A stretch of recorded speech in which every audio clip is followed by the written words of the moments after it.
Speed of 90 ready. બચાવ પક્ષે એવી રજૂઆત છે કે આ કામના ફરિયાદી કે જે ભોગ બનનાર હોવાનું જણાવેલ છે તેઓની આંક 10થી થયેલ જુબાની તથા આંક 11થી ફરિયાદ રજૂ થયેલ છે.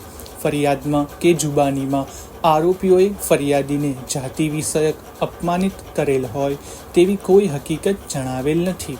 તેમજ ફરિયાદમાં આરોપીના પૂરા નામ જણાવેલ નથી, માત્ર ઝાલિયો તથા રણછોડ ભરવાડ જણાવેલ છે અને ફરિયાદમાં ઝાલિયાએ તેના હાથમાંની લાકડી જમણા પગમાં સાથળમાં મારેલ હોવાનું જણાવેલ છે અને રણછોડ ભરવાડે ગળદાપાટુનો માર મારેલાનું જણાવેલ છે.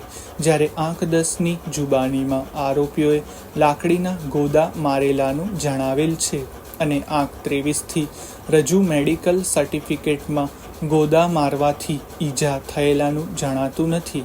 મેડિકલ ઓફિસરને આ કામમાં તપાસવામાં આવેલા નથી. ઈજા થયા બાદ ખાનગી દવાખાને સારવાર લેવા ગયેલાનું જણાવેલ છે, પરંતુ તેવું કોઈ સર્ટી રજૂ થતું નથી.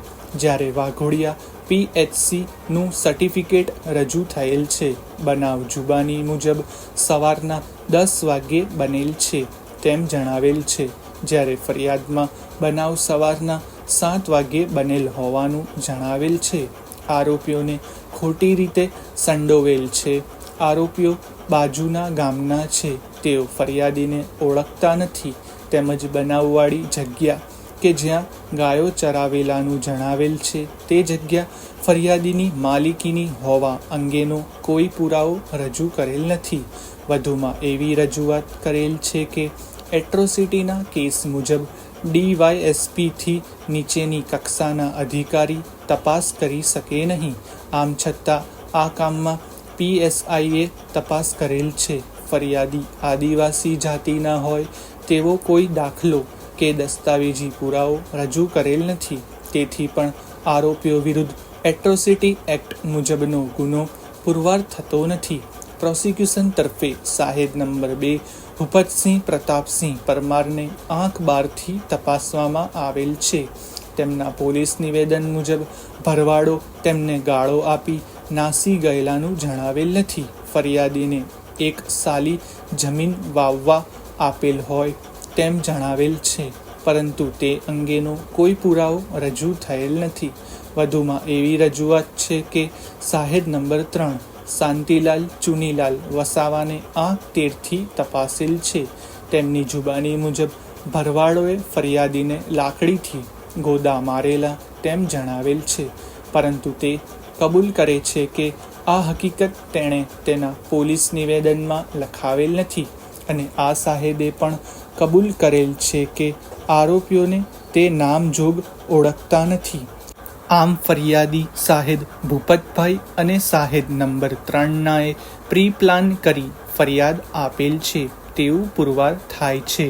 સાહેદ નંબર 4 મગનભાઈ માધાભાઈ તેની આંક 14ની જુબાનીમાં જણાવ્યા મુજબ તેની હાજરીમાં પંચનામું થયેલ છે, પરંતુ તેની ઉલટ તપાસ ધ્યાને લેતા તૈયાર પંચનામામાં સહી લીધેલ છે તેવી હકીકત જણાવેલ છે.